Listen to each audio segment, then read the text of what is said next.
الحمد لله نحمده ونستعينه ونستغفره ونؤمن به ونتوكل عليه ونعوذ بالله من شرور أنفسنا ومن سيئات أعمالنا من يهده الله فلا مضل له ومن يضلل فلا هادي له وأشهد أن لا إله إلا الله وحده لا شريك له وأشهد أن محمدا عبده ورسوله صلى الله عليه وعلى آله وأصحابه وبارك وسلم تسليما كثيرا فإن خير الحديث كتاب الله وخير الهدي هدي محمد صلى الله عليه وسلم وشر الأمور محدثاتها وكل محدثة بدعة وكل بدعة ضلالة وكل ضلالة في النار أو كما قال رسول الله صلى الله عليه وآله وسلم أما بعد أعوذ بالله من الشيطان الرجيم بسم الله الرحمن الرحيم كنتم خير أمة أخرجت للناس تأمرون بالمعروف وتنهون عن المنكر وتؤمنون بالله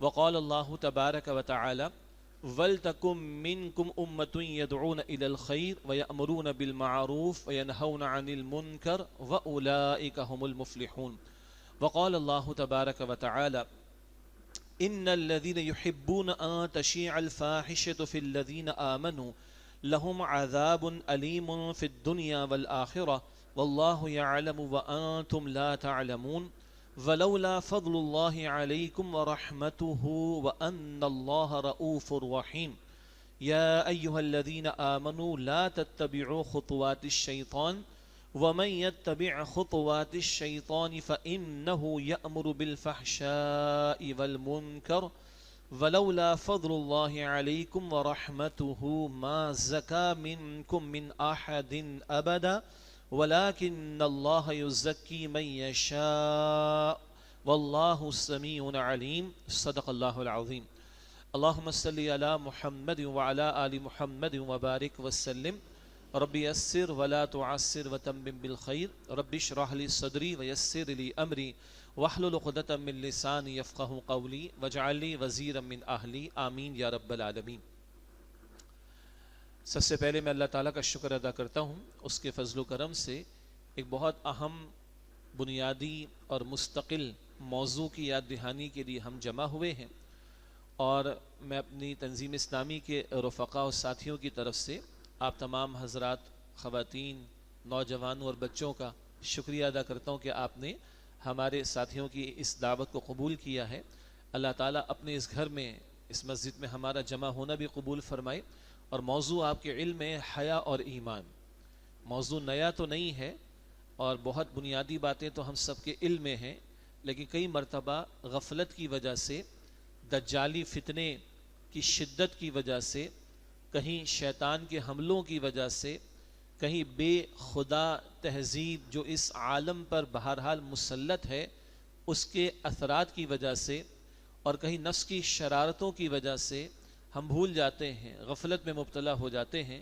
اس تعلق سے اس موضوع کی یاد دہانی اور اس کے مختلف گوشوں اور پہلوؤں پر کلام ضروری ہے۔ تنظیم اسلامی کے زیر اہتمام آپ کے علم میں ہے کہ ایک تو ہمارا پیش مستقل کام ہے اللہ تعالیٰ کی زمین پر اللہ کے دین کو غالب کرنے کی جد و جہد کرنا، دعوت دین کی ذمہ داری، اقامت دین کی جد و جہد کی ذمہ داری جو ختم نبوت کے بعد نبی مکرم صلی اللہ علیہ وسلم کے امتی ہونے کے ناطے ہمارے کاندھوں پر ہے، اس ذمہ داری کو ادا کرنے کی مستقل محنت، یہی ہماری بنیادی دعوت ہے کہ اللہ کا دین ایک جامع، بلکہ اللہ کا دین ہی جامع نظام حیات ہے، اور یہ زندگی کے تمام گوشوں کے لیے رہنمائی بھی دیتا ہے، اور پورے کے پورے دین پر عمل کا ہم سے مطالبہ ہے۔ ہم سے یہ بھی تقاضا ہے کہ ہم انفرادی زندگی میں اللہ تعالیٰ کی بندگی کریں، اس کے دین پر عمل کرنے کی حتی الامکان کوشش کریں، اور اس سے آگے بڑھ کر دوسروں کو بھی دین کی دعوت دیں، اور اللہ کی زمین پر اللہ کے دین کو قائم کرنے کی جد و جہد کریں۔ ہماری مستقل دعوت اور مستقل محنت و ہمارے کرنے کا کام ہے۔ البتہ اسی ذیل میں امتی ہونے کے ناطے اور نبی اکرم صلی اللہ علیہ وسلم کی امت میں شامل ہونے کے ناطے ایک بڑی بھاری ذمہ داری ہم پر امر بالمعروف نہی عن المنکر کی بھی ہے۔ قرآن حکیم میں سورہ آل عمران آیت نمبر 110 میں فرمایا گیا، کنتم خیر امۃ اخرجت للناس، تم بہترین امت ہو جنہیں لوگوں کے لیے برپا کیا گیا۔ دنیا والے اپنے لیے جئیں گے، اپنے لیے فکر کریں گے، نہیں، تم نے ساری انسانیت کی فکر کرنی۔ کیا کرو گے تم؟ تأمرون بالمعروف وتنہون عن المنکر، تم بھلائی کا حکم دو گے بدی سے روکو گے، وَتُؤْمِنُونَ بِاللَّهِ، تم اللہ پر ایمان رکھتے ہو۔ اس آیت کے الفاظ کی یہ ترتیب بھی بڑی اہم ہے۔ مفتی شفیع صاحب رحمۃ اللہ علیہ نے بھی لکھا اور فرمایا کہ یہاں ایمان کا ذکر بعد میں ہے، عمل کا ذکر پہلے ہے۔ حالانکہ قرآن حکیم میں ایمان کا ذکر پہلے آتا ہے، عمل کا بیان بعد میں آتا ہے، لیکن خیر امت والی آیت میں عمل پہلے ہے، ایمان بعد میں ہے۔ کیا مطلب؟ تم کلمہ پڑھ کر مطمئن ہو کر بیٹھے رہ جاؤ تو اس میں کوئی فضیلت نہیں ہے۔ کلمہ تو پہلے بھی لوگوں نے پڑھا، جب نوح علیہ السلام زمین پر موجود تھے تو انہی کی دعوت قبول کرنا یہی مقصود تھا، انہی کا کلمہ پڑھنا یہی مقصود تھا۔ جب عیسیٰ علیہ السلام موجود تھے تو انہی کی دعوت قبول کرنا، انہی کا کلمہ پڑھنا یہی مطلوب تھا، یہی مقصود تھا۔ اس وقت جو ایمان لائے وہ اللہ کے ہاں کامیاب ہوں گے انشاءاللہ۔ لیکن آج چوائس یہ ہے کہ محمد مصطفیٰ علیہ السلام کو مانا جائے، ان کی ختم نبوت کو تسلیم کیا جائے، اور ہاں پچھلے تمام انبیاء کو بھی مانا جائے، لیکن اس میں فضیلت کہاں سے ہے؟ آج چوائس یہ ہے، پہلے چوائس تھا نوح علیہ السلام کی دعوت، پہلے چوائس تھا ہود علیہ السلام کی دعوت، پہلے چوائس یہ معاملہ تھا صالح علیہ السلام کی دعوت۔ تو محض کلمہ پڑھ کر ایک امتی مطمئن ہو جائے تو یہ امتی والا کام نہیں۔ امت کو کام کے لیے کھڑا کیا گیا، محض ایمان لا کر بیٹھ رہنے کے لیے نہیں، بلکہ امت کو امت والے کام کے لیے کھڑا کیا گیا جو پہلے حضور انجام دے رہے تھے صلی اللہ علیہ وسلم۔ قرآن کریم میں سورہ اعراف کی آیت نمبر 157 میں ذکر آتا ہے یأمرہم بالمعروف وینہاہم عن المنکر، اللہ کے رسول مکرم صلی اللہ علیہ وسلم ان کو معروف کا حکم دیتے ہیں، منکر سے روکتے ہیں۔ اب ختم نبوت کے بعد یہ امر بالمعروف نہیں عن المنکر کی ذمہ داری امت کے کاندھوں پر ہے، امت اس کام کے لیے کھڑی کی گئی، جیسے کہ آل عمران آیت نمبر 110 کا ذکر ہوا۔ البتہ اگر امت کی عظیم اکثریت سو رہی ہے، کیسی سو رہی ہے؟ فجر میں بھی سو رہی ہوتی ہے، عشاء میں کچھ اور معاملات ہوا کرتے ہیں، نماز سے بھی دوری کے بعد قرآن حکیم بند پڑا ہے، محمد مصطفیٰ علیہ السلام کا لایا ہوا دین مغلوبیت کے دور سے گزر رہا ہے، مگر امت کو پریشانی کوئی نہیں۔ گھر کی چھت کے گرنے کا بڑا افسوس ہوتا ہے، شریعت کے حکم ٹوٹے کوئی تکلیف نہیں ہوتی، امت تو سو رہی۔ تو کم سے کم جن میں تھوڑی بہت رمق ہو، تھوڑی بہت غیرت ہے، وہ تو کھڑے ہوں۔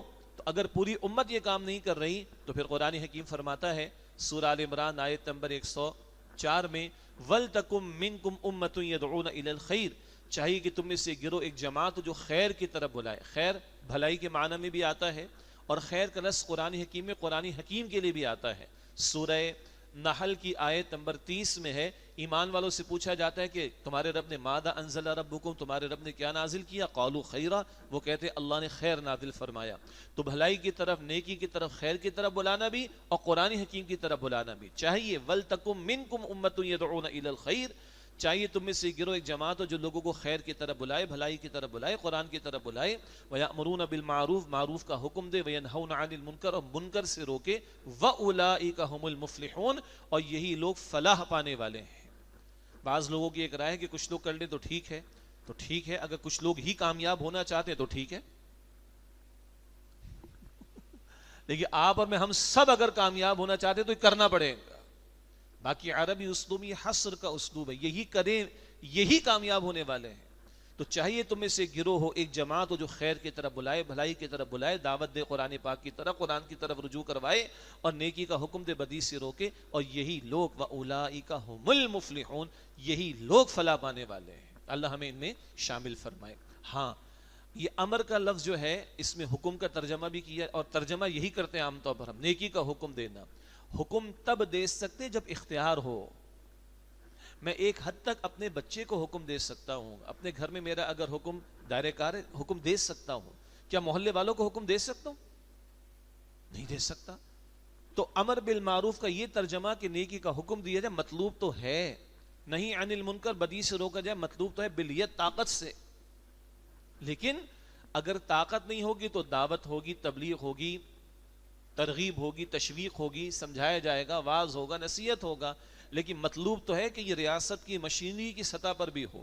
چنانچہ سورہ حج کی آیت نمبر 41 میں ہے، ہجرت مدینہ کے سفر کے دوران میں آیت کریمہ آ رہی ہے، اور ایک اسلامی ریاست کا مینیفیسٹو بیان کیا جا رہا ہے۔ مسلمانوں کو تمکن ملے گا مدینہ شریف میں، بعد میں دین بھی قائم ہوگا، تو تمکن ملے، اختیار ملے، اقتدار ملے، تو کرنے کے کام کیا ہیں؟ سورہ حج کی آیت نمبر 41 میں ذکر آیا الذین ان مکناہم فی الارض اقاموا الصلاة وآتوا الزکاة وامروا بالمعروف ونہوا عن المنکر وللہ عاقبۃ الامور. جنہیں ہم زمین میں اختیار دیں گے، تمکن دیں گے، وہ نماز قائم کریں گے. جو جن کے ہاتھوں میں اختیار اور ہو اقتدار ہو حکمراں، ان کا نماز قائم کرنا یہ نہیں جو ابھی آپ نے میں نے عشاء کی نماز ادا کی ہے، نہ، نماز کا پورا نظام ہوگا. ریاست کے ذمے ہے مساجد کا انتظام، ائمہ کا انتظام، مؤذنین کا انتظام. اور جمعہ کون پڑھائے گا؟ مسلمانوں کا اگر ملک ہو، اسلامی ریاست اگر ہو، تو مسلمانوں کا حکمراں جمعہ بھی پڑھائے گا، عید بھی پڑھائے گا. اور اگر ریاست میں تعداد زیادہ ہے تو اس کے نمائندے پڑھائیں گے. اور اگر حکمراں اس قابل نہیں تو کس منہ سے حکمراں بنیں گے وہ ہمارے؟ یہ اپنی جگہ ایک بحث طلب نقطہ ہے، لیکن نماز قائم کریں گے، پورا نظام. وآتوا الزکاۃ، زکات دیں گے. حکمرانوں کا صاحب اختیار لوگوں کو زکات دینا ایسا نہیں جیسے ہم میں سے جو لوگ صاحب نصاب ہیں وہ سالانہ اپنی زکات نکالتے، نہ، زکات کی وصولی کا پورا نظام اور اس کی ترسیل کا، اس کے خرچ کیے جانے کا پورا نظام، یہ ہے اسلامی ریاست کے کرنے کا کام. آگے کیا ہے؟ وَأَمَرُوا بِالْمَعْرُوفِ، معروف کا حکم دیں گے، وَنَهَوْا عَنِ الْمُنْكَرِ، بدی سے روکیں گے.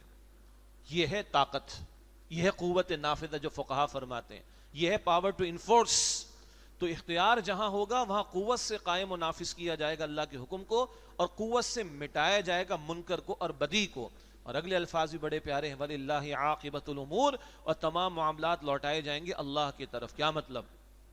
حکمراں بنے بیٹھے ہو 22-23 کروڑ پر، اتنا حوصلہ جگر ہے تو سن لو، تمہیں بھی مر کر اللہ کی طرف جانا ہے. ہاں، میرے گھر کا حکمراں میں ہوں، مجھے بھی مرنا ہے. ایک ادارہ چلاتا ہوں، اس کا حکمراں میں ہوں، اختیار میرا ہے، مجھے بھی مرنا ہے. صوبے پہ اختیار ہے تو اس نے بھی مرنا ہے، ملک پر اختیار ہے اس نے بھی مرنا ہے. ہر بندہ یاد رکھے، مرنا ہے، اللہ کی طرف جانا ہے. یہ بڑے گہرے الفاظ ہیں کہ تمہیں طاقت دی تھی، تم نے اس طاقت کو کہاں استعمال کیا؟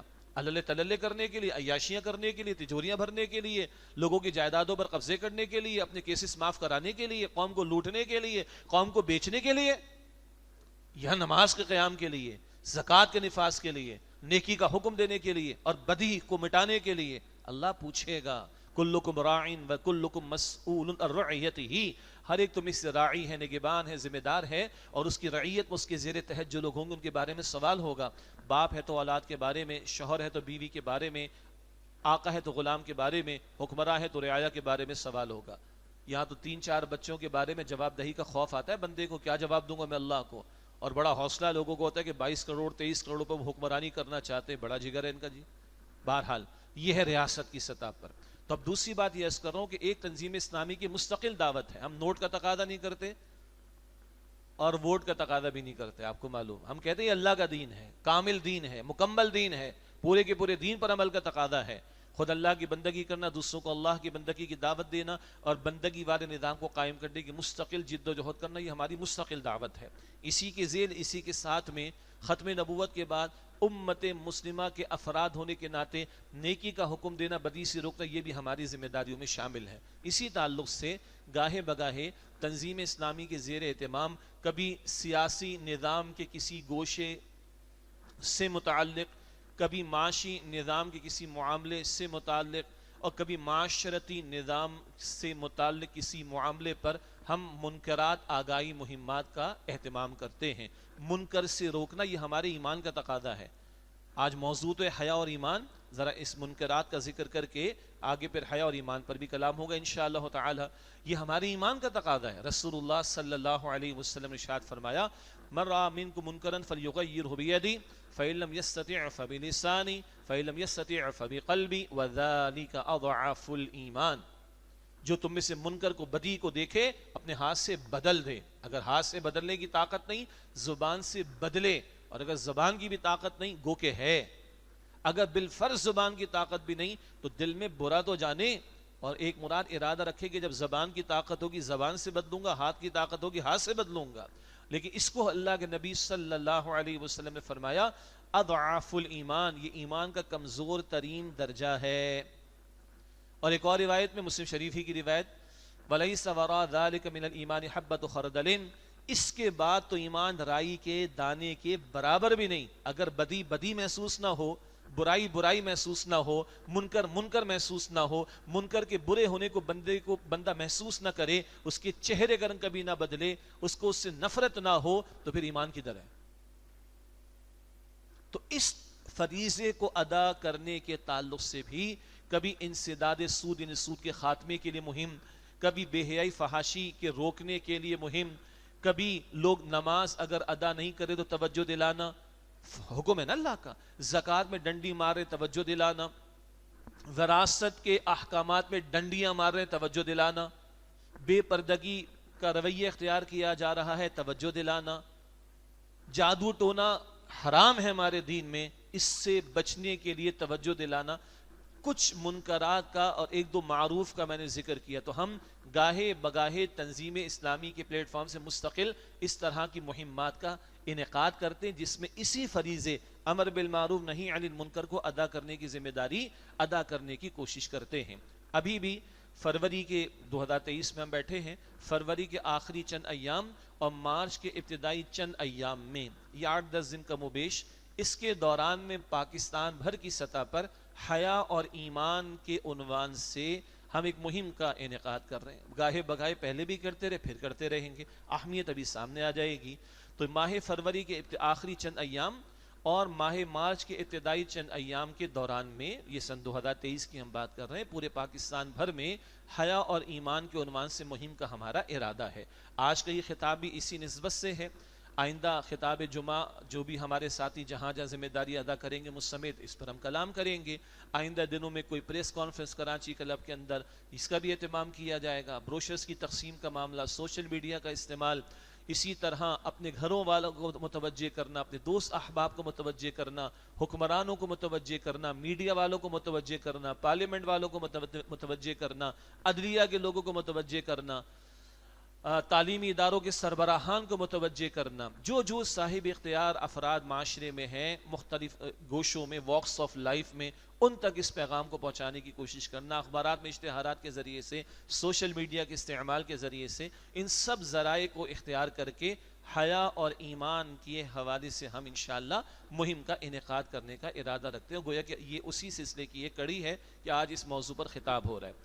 پہلے تھوڑی سی ایمان کی اہمیت کا ذکر ہو جائے، پھر حیا پر آئیں گے۔ اللہ تعالیٰ کے ہاں نجات کے لیے ایمان شرط لازم ہے۔ دنیا میں بہت اچھے ظاہری طور پر نیک کام کرنے والے لوگ جب مر جاتے ہیں تو ایک سوال آتا ہے، بھئی ان کا کیا بنے گا؟ مدر ٹریسا کا کیا ہوگا؟ بڑا ٹچی قسم کا سوال ہے، کیا ہوگا اس کا؟ ٹھیک ہے، دنیا میں کام کیے، ٹھیک ہے، اگر ایمان نہیں تو میرا اور آپ کا عقیدہ بتاتا ہے کہ کل نجات نہیں ہے۔ تو آپ کی میری سب سے بڑی دولت اور پونجی تو ایمان ہے۔ اب یہ لٹ جائے، ضائع ہو جائے، چھن جائے، ختم ہو جائے تو کل آخرت میں کیا ہوگا؟ جہنم کی آگ ہے۔ اس کو سمجھیں، اس کی یاد دہانی۔ ایمان سب سے بڑی دولت ہے اور نجات کے لیے شرط اول ہے، پہلا پری ریکویزٹ، پہلی کنڈیشن، پہلی شرط نجات کے لیے وہ ایمان ہے۔ اور ٹیکنیکل ایمان کیا ہے؟ تصدیق بما جاء به النبی صلی اللہ علیہ وآلہ وسلم، ہر وہ خبر جو محمد مصطفیٰ صلی اللہ علیہ وسلم نے عطا فرمائی اس کی تصدیق کرنا، یہ ایمان ہے۔ قرآن بتایا محمد مصطفیٰ نے تو ہم نے مانا یہ اللہ کا کلام ہے صلی اللہ علیہ وسلم۔ جی معراج کے واقعات حضور نے بتایا تو ہم نے مانے، ہمیں تو کوئی تفصیل نہیں پتا، ہم نے تو دیکھا بھی نہیں ہے۔ تو تصدیق بما جاء به النبی صلی اللہ علیہ وسلم، ہر وہ خبر جو محمد مصطفیٰ صلی اللہ علیہ وسلم نے عطا فرمائی اس کی تصدیق کرنا، یہ ایمان ہے۔ پھر ایمان ایک زبان کے اقرار کا نام، ایک تصدیق قلب کی تصدیق کا نام ہے۔ اللہ تعالیٰ ایمان والوں سے بھی کہتا ہے ایمان لاؤ۔ سورہ نساء کی آیت نمبر 136 میں ہے، یا ایھا الذین آمنوا آمنوا باللہ ورسولہ، اے ایمان والو ایمان لاؤ اللہ پر اور اللہ کے رسول پر صلی اللہ علیہ وسلم۔ یعنی اقرار باللسان بھی ضروری، تصدیق بالقلب بھی ضروری۔ کچھ لوگ ایمان لائے، کچھ لوگ اسلام لائے، ایمان کا دعویٰ کرنے لگے۔ سورہ حجرات میں مشہور بات آتی ہے، آیت نمبر 14 میں، پھر 15 میں حقیقی ایمان کی وضاحت۔ اللہ فرماتے ہیں قل لم تؤمنوا ولکن قولوا اسلمنا ولما يدخل الایمان فی قلوبکم، ابھی تم ایمان کے دعوے نہ کرو، تم کو اسلام لائے ہو، ایمان ابھی تمہارے دلوں میں داخل نہ ہوا۔ کلمہ تو عبداللہ بن ابی نے بھی پڑھا تھا، منافقین کا سردار، مگر منافقین کے ٹولے کے بارے میں قرآن پاک فرماتا ہے لم تؤمن قلوبہم، ان کے دل ایمان نہیں لائے. اور کل عبداللہ بن ابی اور منافقین جہنم کے سب سے نچلے گڑھے اور درجے میں ہوں گے. اللہ ہم سب کی حفاظت فرمائے. قرآن پاک فرماتا ہے سورہ نساء آیت نمبر 145 میں ان المنافقین فی الدرک الاسفل من النار، منافقین جہنم کے سب سے نچلے طبقے میں ہوں گے. اللہ ہم سب کی حفاظت فرمائے. زبان کا اقرار تھا، دل کا ایمان نہیں تھا، کل جہنم میں اور سب سے نچلے طبقے میں. اللہ ہم سب کی حفاظت فرمائے. تو یہ ایمان شرط لازم کل آخرت میں کامیابی کے لیے، اور یہی ایمان شرط لازم ہے آج دنیا میں عروج پانے کے لیے. اللہ تعالیٰ قرآن پاک میں فرماتا ہے سورہ آل عمران کی آیت نمبر 139 میں وَأَنْتُمُ الْأَعْلَوْنَ إِن كُنتُم مُؤْمِنِينَ، اور تم ہی غالب رہو گے اگر تم واقعتاً ایمان والے ہو. تو بہرحال مزید تفصیل کا موقع نہیں. ایمان شرط اول ہے نجات کے لیے. ایمان ہے تو اعمال سوریں گے، اسی لیے آمنوا وعاملوا الصالحات، آمنوا وعاملوا الصالحات بار بار قرآن پاک میں آتا ہے. اور ایمان نہیں تو پھر کیا ہوگا؟ پھر فسادی فساد ہے، فسق و فجور ہے. پھر آدمی شرک کی طرف بھی جائے گا، کفر کی طرف بھی جائے گا، نفاق کی طرف بھی جائے گا، دنیا بھی برباد کرے گا، آخرت بھی برباد کرے گا. سمجھیں خدا را اس کو. اللہ مجھے اور آپ کو اس کی اہمیت کا مزید یقین عطا فرمائے. جی بچے کی میتھس کمزور ہو پریشانی ہوتی ہے، بچے کی انگریزی کمزور ہو پریشانی ہوتی ہے، بچے کی جاب چھوٹ گئی پریشانی ہوتی ہے، بچے کا ایمان جا رہا ہو پریشانی ہوتی. چلے بچہ تو بچہ ہے، ہمارا ایمان جا رہا ہو، دل میں محبت الہی نہ ہو، دل میں محبت رسول نہ ہو، دل میں غیرت دینی نہ ہو، یہ کیسا دل ہے؟ پھر یہ وہ قلب سلیم تو نہیں کہ جس پر نجات آخرت میں ملے گی. اللہ محفوظ رکھے. اس دل میں اللہ کی محبت، اس دل میں محمد مصطفیٰ علیہ السلام کی محبت، اس دل میں دین کا ترجیح اول ہونے کا جذبہ، اس دل میں ارادہ کہ راہ خدا میں سب کچھ لگانا، قربان کرنا ہے. ان صلاتی و نسکی و محیایا و مماتی للہ رب العالمین، بے شک میری نماز، میری قربانی، میرا جینا، میرا مرنا سب اللہ سبحانہ و تعالیٰ کے لیے، تمام جہان والوں کا رب ہے. میری زندگی کا مقصد تیرے دی کی سرفرازی، میں اسی لیے مسلمان، میں اسی لیے نماز. کیا خوب کسی نے کہا ہم چاہتے ہیں جنت ملے. کہا کیسا ہمارا ایمان ہے، کیسا ہمارا ایمان کہ بستر سے اٹھا کے نماز کو تو لا نہیں رہا. عشاء ادا کرنے والوں کے لیے بھی مشکل کہاں ہے؟ بولے فجر میں. عشاء میں کتنی صفیں ہوتی ہیں؟ کہیں 3 کہیں 4 کہیں 5. فجر میں کیا ہو جاتا ہے نا مسئلہ. تو بھائی کیسا ایمان ہے کہ جو بستر سے اٹھا کر مصلی پر لا نہیں رہا اور ہم چاہتے ہیں وہ اٹھا کر جنت میں ہمیں لے جائے؟ کدھر ہے وہ ایمان؟ اب آئیے آج کا موضوع شروع کریں. حیا اور ایمان. ایمان ہوگا تو کچھ بات بنے گی نا. ایمان ہوگا تو عمل صالح بھی ہے، ایمان ہوگا تو کوئی محنت بھی ہے، اور ایمان ہے تو کل آخرت میں کامیابی بھی ہوگی. تو اب موضوع آج ہے حیا اور ایمان، اور اس موضوع کو رکھا گیا ایک حدیث رسول صلی اللہ علیہ وآلہ وسلم کی روشنی میں جو جامع ترمذی میں ہے. رسول اللہ صلی اللہ علیہ وآلہ وسلم ارشاد فرمایا حیا اور ایمان دونوں قرانا، جڑے ہوئے ساتھی ہیں، دوست، کمپینینز، ساتھ رہنے والے. عام دوست نہیں، خاص دوست. کہتے ہر وقت ساتھ رہتے ہیں، جڑے ہوئے بالکل ایک دوسرے کے ساتھ. جب دیکھو گے ساتھ دیکھو گے ان کو، اور ایک جائے گا دوسرا بھی چلا جائے گا. تو حدیث کے الفاظ ہیں حیا اور ایمان دونوں قرانا، ساتھی ہیں، آپس میں جڑے ہوئے، کمپینینز، دوست مضبوط. اگر ایک چلا جائے تو دوسرا بھی چلا جاتا ہے. آج موضوع حیا اصلاً جوڑا اس حدیث مبارک کی روشنی میں. تو حیا گئی تو ایمان گیا. اچھا پھر ایمان جائے گا تو کیا ہوگا؟ یعنی حیا گئی تو ایمان گیا نا. تو اللہ کے نبی صلی اللہ علیہ وسلم نے ارشاد فرمایا، بخاری شریف کی روایت ہے، انبیاء اور رسول کو جو کلام نبوت عطا ہوا یا یوں وحی کی تعلیم عطا ہوئی، اس وحی کی تعلیم کا ایک بہت بڑا حاصل کیا ہے؟ تمام انبیاء اور رسول کی ایک بنیادی دعوت حیا کی دعوت تھی. اور اللہ کے نبی علیہ السلام نے اس کو یوں نقل فرمایا اور یوں ارشاد فرمایا کہ اذا لم تستحیی فاصنع ما شئت، جب تمہیں حیا نہ رہے تو جو چاہو سو کرو. کیا مطلب ہے؟ جو کرو گے وہ کم ہوگا. اب جو بدلتے حالات میں ہر دوسرے دن واقعات آپ کے ہمارے سامنے آ رہے نا، بعض کو تو بیان کرتے ہوئے گھن آتی ہے، گھن بھی ہلکا لفظ ہو جائے گا، لیکن اشارتاً بات کرنا پڑے گی تاکہ اس گندگی کا اندازہ جو ہم پر مسلط کی جا رہی ہے اللہ حفاظت فرمائے۔ حدیث کیا ہے؟ جب تم میں حیا نہ رہے جو چاہو سو تم کرو، یعنی جو کرو گے وہ کم ہوگا، جو تباہی آئے گی وہ کم ہوگی اور تباہی تم پر مسلط کی جائے گی۔ اللہ ہم سب کی حفاظت فرمائے۔ تو یہ دو بنیادی احادیث ہیں آج کے اس موضوع کے پس منظر میں کہ حیا اور ایمان دونوں ساتھی، ایک گیا دوسرا بھی چلا جائے گا۔ اور دوسری حدیث مبارک تم میں حیا نہ رہے تو تم جو چاہو سو کرو۔ اب حیا کسے کہتے ہیں؟ سبحان اللہ، بڑا پیارا، بڑا گہرا، بڑا وسیع مفہوم رکھنے والا لفظ ہے۔ عام طور پر ہمارے ذہن میں لفظ حیا پر جب کلام ہوتا ہے تو اس کی جو ضد میں ایک لفظ ہے اپوزٹ میں بے حیائی، وہی پہلو ہمارے ذہن میں آتا ہے، اور پھر اس کے نتیجے میں بے پردگی، فحاشی، عریانی، یہ سارے پہلو ہمارے سامنے آتے ہیں۔ یہ بات بالکل ٹھیک ہے، مگر یہ مکمل بات نہیں ہے، گو کہ آگے اسی پر کلام ہم نے زیادہ کرنا ہے۔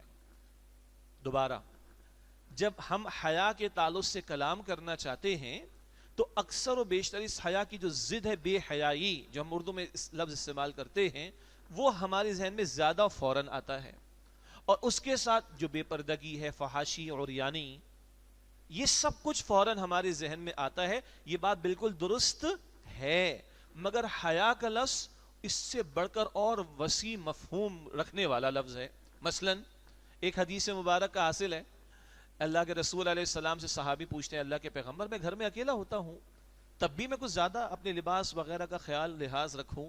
تو اللہ کے رسول علیہ السلام نے فرمایا کہ اللہ سبحانہ وتعالی اس بات کا سب سے بڑھ کر حقدار ہے کہ تم اللہ سبحانہ وتعالی سے حیا کرو۔ اللہ سبحانہ وتعالی اس بات کا سب سے بڑھ کر حقدار ہے کہ تم اللہ سبحانہ وتعالی سے حیا کرو۔ اب اللہ سے حیا کا کیا مطلب ہے نا عجیب بات آ گئی۔ تو ذرا اور آگے بڑھیں۔ جب کوئی بیٹا، بیٹی، بچہ اپنے ماں باپ کے سامنے ذرا چیختا اور چلاتا ہے، زور سے بات کرتا ہے، سینہ تان کر بات کرتا ہے، تو ہم کیا کہتے ہیں؟ بڑا ہی بے حیا ہے، بڑا ہی بے شرم ہے، ایسے ہی کہتے ہیں نا۔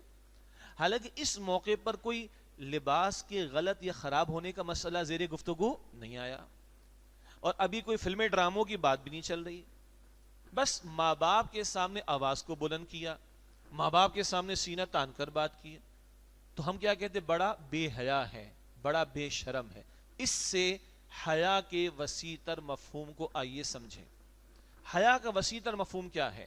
اللہ تعالیٰ نے انسان کو بنایا، اپنی عبادت کے لیے بنایا، متضاد قسم کی صفات بھی رکھیں امتحان کے لیے، اور زندگی کو امتحان قرار دیا۔ سورہ ملک کی آیت نمبر 2، الذی خلق الموت والحیات لیبلوکم ایکم احسن عملا۔ اللہ نے موت اور حیات کا سلسلہ قائم فرمایا کہ اللہ تمہارا امتحان لے کہ تم میں سے عمل کے اعتبار سے بہترین کون ہے۔ میں نے عرض کیا متضاد قسم کے جذبات یا صفات یا صلاحیتیں دی گئیں۔ سورہ شمس میں ہم پڑھتے ہیں آیت نمبر 8 اور 9 میں، فَأَلْهَمَهَا فُجُورَهَا وَتَقْوَاهَا۔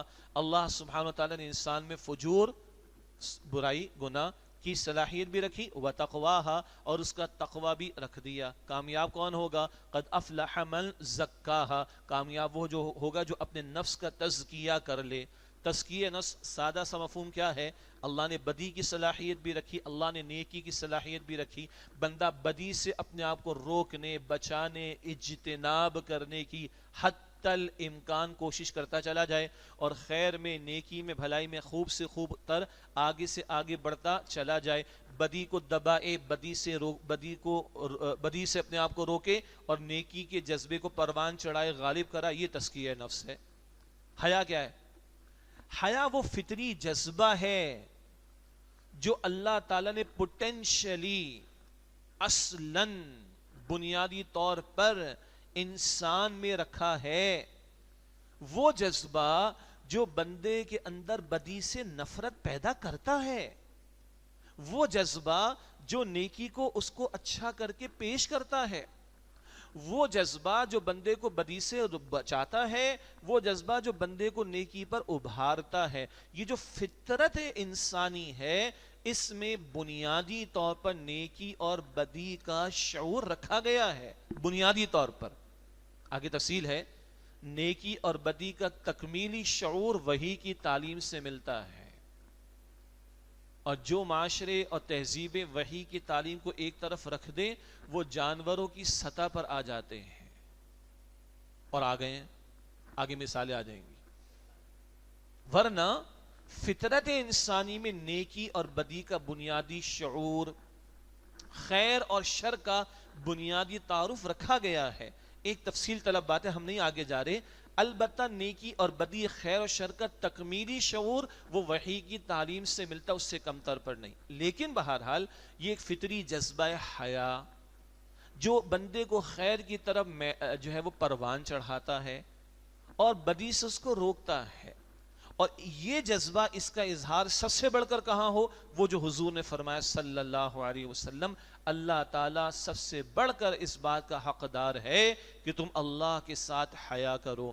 ماں باپ نے پال پوس کر کسی کو جوان کیا، ماں باپ نے اس کی زندہ رات کی ساری حاجات کو پورا کیا، باپ نے پیٹ کاٹ کر اپنے بچے کی پرورش کی، ماں نے اپنا خون دے کر اس کو جنم دیا، ماں نے اپنی جان کو جھونکوں میں ڈال کر اپنی رات کی نیند قربان کر کے پال پوس کے بڑا کیا. اور کل بیٹا آگے بڑھ کر گالیاں دیتا ہے، معاذ اللہ، برا بھلا کہتا ہے، ماں باپ سے سختی سے بات کرتا ہے، تو لوگ کیا کہتے ہیں؟ بڑا بے شرم ہے. ایسے ہی نا، بڑا بے حیا ہے، بڑا ناہنجار ہے. تو حیا ادھر بھی مطلوب ہے، حیا سب سے بڑھ کر اللہ سے مطلوب ہے.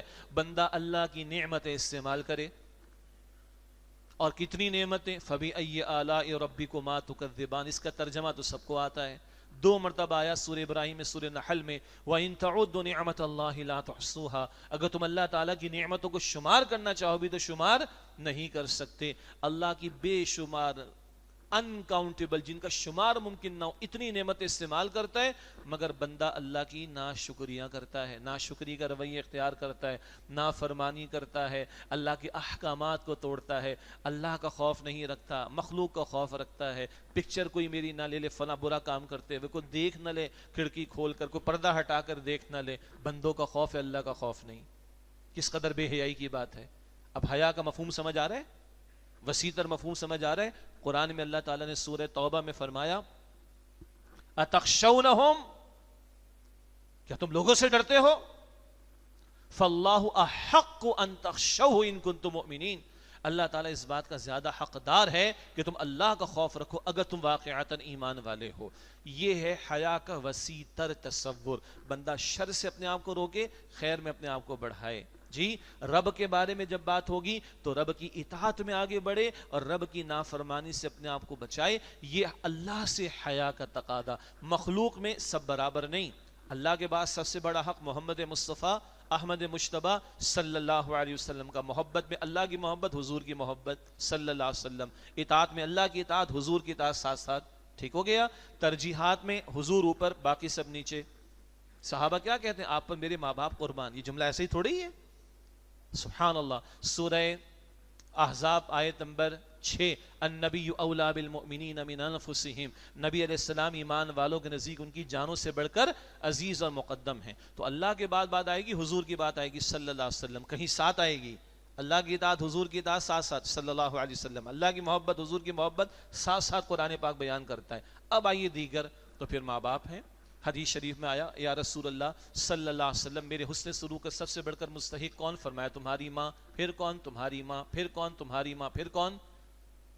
تمہارے والد. اگلا سوال، حدیث مکمل ہو گئی. ماں ماں ماں، اور پھر کون؟ باپ. پھر کون؟ مرد بیٹھے نا سامنے. پھر کون؟ پھر بیوی آئے گی بھائی. ہاں، اور پھر بھی بچے آئیں گے. سمجھ آ رہی ہے؟ ماں ماں ماں، پھر باپ. حسن سلوک میں، اتھارٹی میں باپ اوپر ہے، حکم دینے میں باپ اوپر ہے. حسن سلوک میں ماں ماں ماں، پھر باپ. پھر حدیث شریف مکمل ہو گئی. پھر کون؟ کلیئر ہے یہ بات؟ ہاں، زلفوں کے اسیر ہو کر ماں باپ کو گھروں سے نکالتے، بے حیا قسم کے لوگ. یہ بے حیائی ہے، بے شرمی، ناہنجاری، بیوی کی زلفوں کے اسیر ہو کر، ویسے تو زلفوں کے اسیر کہیں اور استعمال ہوتا ہے، ماں باپ کے ساتھ سختی کرتے ہو، ماں باپ کو گھروں سے نکالتے ہو، انا للہ و انا الیہ راجعون۔ یہ بھی بے شرمی کی بات ہے، یہ بھی بے حیائی کی بات ہے۔ ہاں، جس ہماری بیٹی یا بہن کا نکاح ہو گیا، یعنی وہ بیوی بن گئی، اس کے لیے اب بڑا حق کس کا ہے؟ اللہ اور اللہ کے رسول کے بعد شوہر کا۔ ٹیکنیکلی کلیئر ہے یہ بات۔ جس خاتون کا نکاح ہو گیا، اب اس کے لیے سب سے بڑا حق اللہ اور اللہ کے رسول علیہ السلام کے بعد کس کا ہے؟ شوہر کا۔ اسی لیے ایک بیوی کی جنت کو شوہر کے ساتھ جوڑا گیا۔ اور عام طور پر حدیث مبارک کیا ہے؟ ماں باپ تمہاری جنت بھی تمہاری جہنم بھی، ابن ماجہ شریف کی روایت۔ تمہارے ماں باپ تمہاری جنت بھی تمہاری جہنم بھی، بالکل ٹھیک۔ البتہ ترمذی شریف کی روایت میں بھی ہے کہ جس بیوی سے اس کا شوہر راضی ہو، اللہ اس بیوی کو قیامت کے دن اختیار دے گا جنت کے جس دروازے سے چاہے داخل ہو جائے۔ اللہ اکبر کبیرہ۔ الریان کا دروازہ بھی وہاں ہوگا، الصلاۃ کا بھی ہوگا، قتال کا بھی ہوگا، انفاق کا بھی ہوگا، صدقات کا بھی ہوگا۔ سارے دروازے اوپن ہوں گے اس بیوی کے لیے جس سے اس کا شوہر راضی ہو جائے۔ یہ باتیں دو چار کی تہہ میں کلیئر رہنی چاہیے۔ موضوع حیا اور ایمان۔ حیا وسیع تر تصور۔ حیا سب سے بڑھ کر اللہ کے ساتھ ہونی چاہیے۔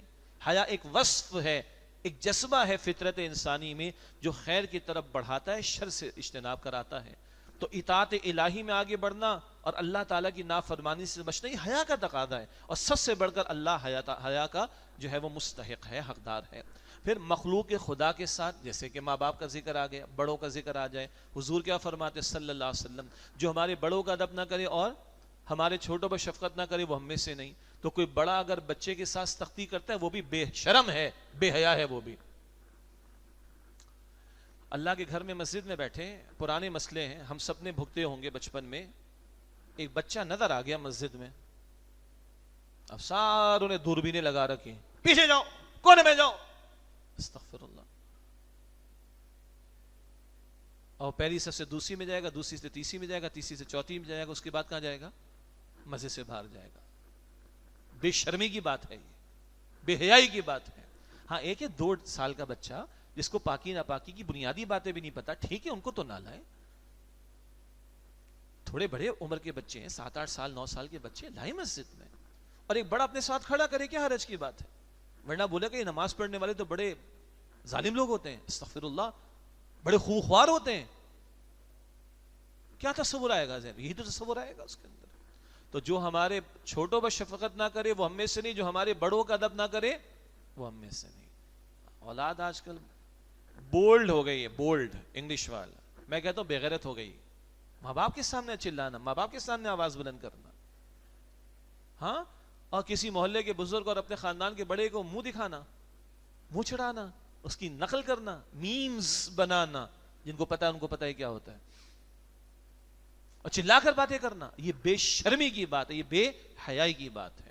اس اعتبار سے دیکھیں تو ساری زندگی حیا کے تحت آ جائے گی، ساری زندگی بھر کا رویہ حیا کے تحت آ جائے گا۔ اب یا تو کوئی حیا کی پاسداری کر رہا ہوگا یا پھر وہ بے حیائی کر رہا ہوگا۔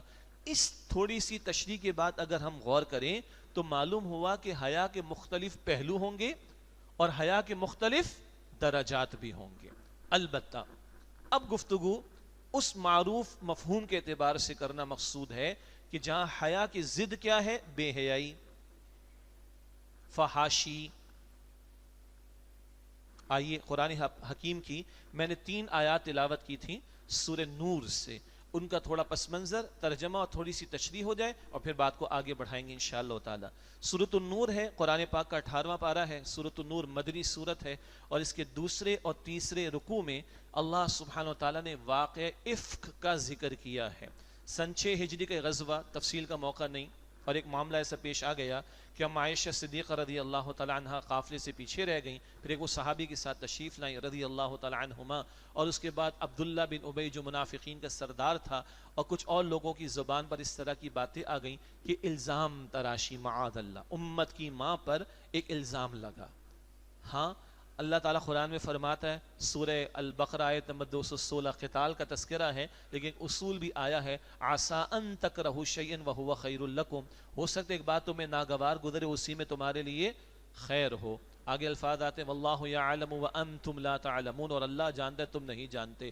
امت کی ماں پر تہمت لگی، بڑا حضور پر بھی ایک مہینہ بڑا گراں گزرا، امت کی ماں پر صدیق اکبر پر رضی اللہ تعالیٰ عنہ تفصیل کا موقع نہیں. البتہ اللہ تعالیٰ نے آسمان سے وحی نازل فرما کر میری اور آپ کی ماں کی عفت اور پاک دامنی کا اعلان فرمایا. اللہ تعالیٰ نے مہینے بھر بعد کم و بیش آسمان سے وحی نازل فرما کر امت کی ماں عائشہ رضی اللہ تعالی عنہ کی برات کا اعلان فرما اور ان کی عفت اور پاک دامنی کی گواہی رب نے خود دی ہے وحی نازل فرما کر. البتہ وہ تو پاکیزہ ہیں، صدیقہ ہیں، ان پر ایک الزام لگا. الفاظ ذہن میں رکھیے گا، الزام لگا برے عمل کا، معاذ اللہ. اللہ نے عفت پاک دامنی کا اعلان کیا اور بہت سرزنش بھی منافقین کی ہو گئی اور ایمان والوں کو دو ٹوک انداز سے بڑی اہم ہدایات دے دی. لیکن الفاظ پہ غور کیجئے گا، ایک برے عمل کا الزام لگا ہے، یہ پس منظر ذہن میں رکھیں. اب آیات سنیں، سورہ نور آیت نمبر 19. ان الذین یحبون ان تشیع الفاحشۃ فی الذین آمنوا، بے شک جو لوگ اس بات کو پسند کرتے ہیں کہ ایمان والوں کے درمیان میں فحش بات پھیلے.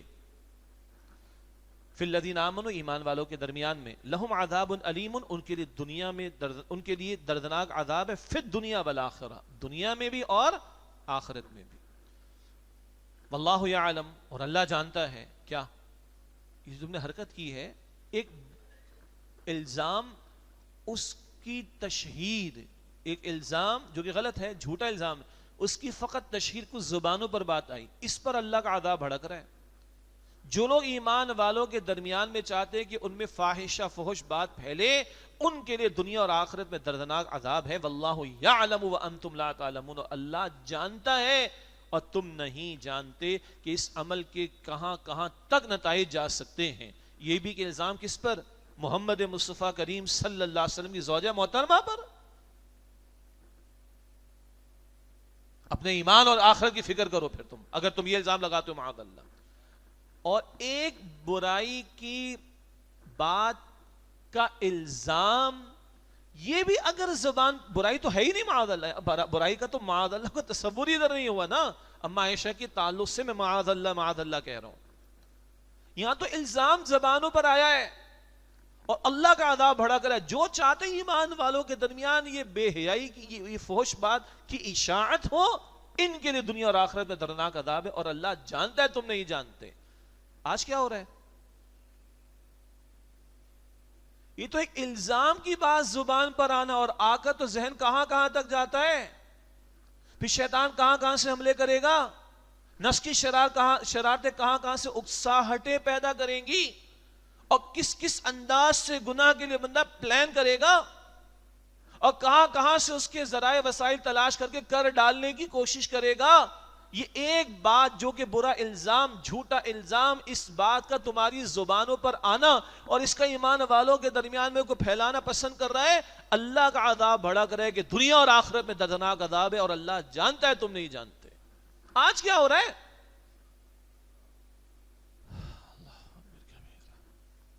کچھ کہنے کی ضرورت ہے؟ کیا عذاب بھڑکے گا اللہ کا؟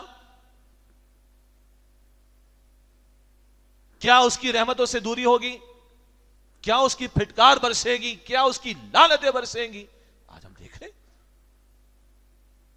فلمیں بھی ہیں، ڈرامے بھی ہیں، ناچ گانے بھی ہیں، رات بھر کے پیکیجز بھی ہیں، ان کنٹرول سب کچھ ایکسس اویلیبل بھی ہے. کرکٹ کے نام پر ہلڑ بازی، ترکیہ میں اور شام میں ہزاروں مسلمان چلے گئے دنیا سے. یہ کہتے ہیں ہم کرکٹ کا آغاز کریں گے ناچ کود کر اور فحاشی اور یعنی دکھا کر، پوری قوم کو دکھا رہے. کپڑا بکتا ہے گرمی کے دنوں میں، وہ دیندار خواتین نے کہا کپڑا بیچو، عورت کو تو نہ بیچو. کس طرح عورت کو ذلیل کر کے اس کی تشہیر کی جاتی. گاڑی بیچ رہے ہیں عورت کو بٹھا کر، کھلونا بنا کے رکھا ہوا اس کو. اور جو گھروں کے اندر ہے، کیسا لباس ہے بچیوں کا، آج بیٹیوں کا لباس کیسا ہے؟ اما عائشہ کی چادر یاد ہے ہمیں؟ آج فاطمہ الزہرا کی حیا کا کوئی لحاظ ہے؟ شادی بیاہ کے موقع پر کیا کچھ نہیں ہوتا، ڈانس بھی ہو رہے ہیں، سارے بے غیرت بن کے دیکھ رہے ہیں، خاندان والے بیٹھ کر دیکھ رہے ہیں، اس کی ویڈیو بنا کر ساری دنیا کو دکھائی جا رہی. شادی بیاہ کا موقع ہو رہا ہے، نکاح کے موقع پر خواتین کی ویڈیو بنائی جا رہی ہے، تصویریں بنا کر پوری دنیا کو دکھائی جا رہی ہیں. ویسے کو گھر میں جا کے ہم اس کا منہ توڑ دیں؟ اور خود بنا بنا کے دنیا کے سامنے پیش کر رہے ہیں. کیا ہے آخر یہ سب کچھ کو دیکھ کر کسی کے اندر تقویٰ پیدا ہوگا؟ کسی کے ایمان میں اضافہ ہوگا؟ کسی کا تعلق مع اللہ بڑھے گا کیا؟ خود سوچے ذرا. اور اب جو یونیورسٹیز کے نتائج ہمارے سامنے آ رہے ہیں، پھیل تو رہی ہیں باتیں، ہم نہیں چاہتے کہ وہ باتیں پھیلے، مگر زبان زد عام ہے. اسلام آباد کی یونیورسٹی میں کیا کچھ ہو گیا، کس طرح کی فحاشی اور یعنی کی باتیں کر ڈالی گئی ہیں ایک کوئز کے پروگرام سوال کے اندر. لاہور کی بہت بڑی یونیورسٹی، کیا واہیات اور گندگی وہاں پر کے پروگرامز کروائے جا رہے ہیں. یہ سارے پر اللہ کا عذاب نہیں بھڑکے گا؟ اور نور کی آیت نمبر 19 کیا ہے؟ ایک الزام لگا ہے، اس کی بات زبان پر آئی، اللہ کا غضب بھڑک رہے کہ دنیا اور آخرت میں عذاب ہوگا، اور اللہ جانتا ہے تم نہیں جانتے. اگلی آیت میں فرمایا وَلَوْلَا فَضْلُ اللَّهِ عَلَيْكُمْ وَرَحْمَتُهُ، اور اگر اللہ کا فضل تم پر نہ ہوتا اور اس کی رحمت نہ ہوتی. آگے اسلوب محذوف کا بیان کیا جاتا ہے. محذوف کا مطلب ہوتا ہے ایک عبارت یا کچھ الفاظ موجود ہیں، بیان کرنے کی حاجت نہیں، قرآن پاک کا اسلوب ہے. ایک مراد ہے جو اگلی آیت میں بات آئے گی کہ وَلَوْلَا فَضْلُ اللَّهِ عَلَيْكُمْ وَرَحْمَتُهُ، اور اگر اللہ کا فضل اور اس کی رحمت نہ ہوتی، مَا زَكَى مِنْكُمْ مِنْ أَحَدٍ أَبَدًا، تو میں سے کوئی پاکیزہ نہیں رہ سکتا تھا. ایک مراد محذوف میں یہ لی گئی. محذوف کا مطلب بیان کرنے کی حاجت نہیں قرآن پاک میں، وہ بات انڈرسٹوڈ انگلش میں کہتے ہیں محذوف. اور ایک مراد دی گئی کہ اگر اللہ کا فضل اور اس کی رحمت نہ ہوتی تو کیا سے کیا عذاب تم پر نہ آ جاتا. وَأَنَّ اللَّهَ رَؤُوفٌ رَحِيمٌ، اور بے شک اللہ سبحانہ و تعالی شفقت فرمانے والا، رحمت بہت مسلسل رحم فرمانے والا ہے. آگے فرمایا یا ایھا الذین آمنوا، اے ایمان والو، لا تتبعوا خطوات الشیطان، شیطان کے نقش قدم کی پیروی نہ کرو. کون ہے شیطان؟ ہمارا اور آپ کا دشمن. کون ہے شیطان؟ جسے اللہ کے سامنے قسم اٹھائی کہ اللہ تیرے ان بندوں کو گمراہ کر کے چھوڑوں گا، جہنم پہنچا کے چھوڑوں گا. کون ہے شیطان؟ قرآن پاک فرماتا ہے سورہ فاطر کی آیت نمبر 6 میں ان الشیطان لکم عدو فاتخذوہ عدوا، بے شک شیطان تمہارا دشمن ہے، تم بھی اس کو دشمنی سے اختیار کرو، دشمن بناؤ، اس کی دشمنی کو سمجھو. اور کیا چاہتا ہے شیطان؟ فرمایا آگے اللہ تعالیٰ نے وَمَن يَتَّبِعْ خُطُوَاتِ الشَّيْطَانِ، اور جو شیطان کے نقش قدم کی پیروی کرے، فَإِنَّهُ يَأْمُرُ بِالْفَحْشَاءِ وَالْمُنكَرِ، تو بے شک وہ شیطان تو فحشاء، بے حیائی کی بات اور منکر کی بات کا تمہیں حکم دیتا ہے، ترغیب دلائے گا، تشویق دلائے گا، مزین کر کے برائی کو. فَزَيَّنَ لَهُمُ الشَّيْطَانُ أَعْمَالَهُمْ، بار بار قرآن ذکر میں آتا ہے شیطان ان کے برے اعمال و کرتوت مزین کر کے ان کے سامنے رکھ دیے. تو شیطان تمہیں برائی کی دعوت دے گا، ترغیب دے گا، تشویق دے گا، اور بے حیائی کی دعوت دے گا، تمہیں منکر کی دعوت دے گا.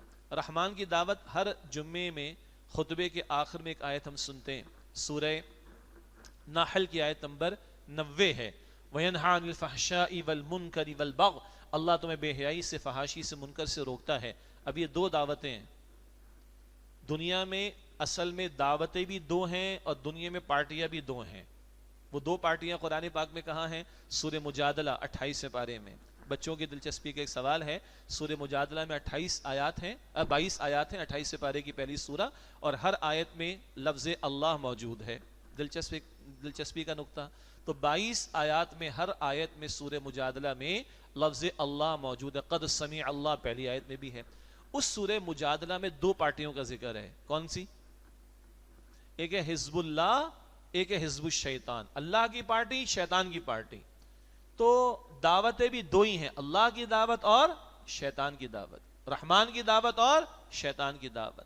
دنیا میں نظام بھی دو ہی ہیں، رحمان کا نظام ہوگا یا شیطان کا، درمیان میں کچھ نہیں. وہ منافقت والے بھی پھر کفر کی طرف ہی جاتے ہیں بالآخر، انجام تو کافروں کے ساتھ ان کا بھی. پارٹی اصل میں دو ہیں. ہاں وہ بڑا مشہور لفظ ہے اور بڑا مس یوز ہوا، نیوٹرل ہونا. ادھر کوئی نیوٹرل نہیں ہے، آئدر وتھ اللہ اور اگینسٹ اللہ، دیٹس اٹ. اللہ کے ساتھ ہو، اللہ کے خلاف ہو، کوئی تیسری پاسبلٹی نہیں ہے. حزب اللہ میں ہو کہ حزب الشیطان میں ہو، کوئی تیسری پاسبلٹی نہیں ہے. بہرحال تو شیطان کی دعوت کیا ہے؟ فَإِنَّهُ يَأْمُرُ بِالْفَحْشَاءِ وَالْمُنكَرِ، وہ تمہیں بے حیائی اور منکر کی دعوت دیتا ہے، ترغیب دیتا ہے، تشویق دلاتا ہے. اور رحمان کی دعوت کیا ہے؟ سورہ نحل آیت نمبر 90، وَيَنْهَى عَنِ الْفَحْشَاءِ وَالْمُنكَرِ، اللہ فحشاء سے اور منکر سے تمہیں روکتا ہے. اب ہم طے کریں ہمارے گھروں کے نقش رحمان کی دعوت کے مطابق ہیں یا ہمارے گھروں کے نقش شیطان کی دعوت کے مطابق ہیں؟ رحمان لباس کی بات کرتا ہے، شیطان بے لباسی کی بات کرتا ہے. رحمان حیا کی بات کرتا ہے، شیطان بے حیائی کی بات کرتا ہے. دیکھ لیں پھر شیطانی کاموں کے اثرات بھی شیطانیت والے ہی ہوں گے. نحوست ہوگی، بے برکتی ہوگی، لعنت ہوگی، پھٹکار ہوگی، سکون نہیں ہوگا، تباہی ہوگی، بربادی ہوگی. جو الفاظ کہیں وہ کم. اور رحمان کی پکار پر لبیک کہیں گے تو رحمت بھی ہے اور برکت بھی ہے، سکون بھی ہے. الا بذکر اللہ تطمئن القلوب، دلوں کا اطمینان اللہ کے ذکر سے، اللہ کی یاد سے. طے ہم نے کرنا ہے. اور موضوع کیا چل رہا ہے؟ حیا اور ایمان. حیا گئی تو ایمان، ایمان نہیں تو بربادی ہے. اور حیا نہیں، جو چاہو سو کرو. تو حیا، اور حیا کی ضد ہم نے کیا سمجھی؟ بے حیائی. حیا سب سے بڑھ کر اللہ کے ساتھ، مخلوق کے ساتھ بھی، رویوں میں بھی، معاملات میں بھی. لیکن اب ہم وہ جو بے حیائی والا عنصر ہے اس کے تعلق سے کلام کر رہے ہیں. اور اس مقام پر تو قرآن پاک میں بس پھر میں اس کی توجہ دلانا چاہ رہا ہوں.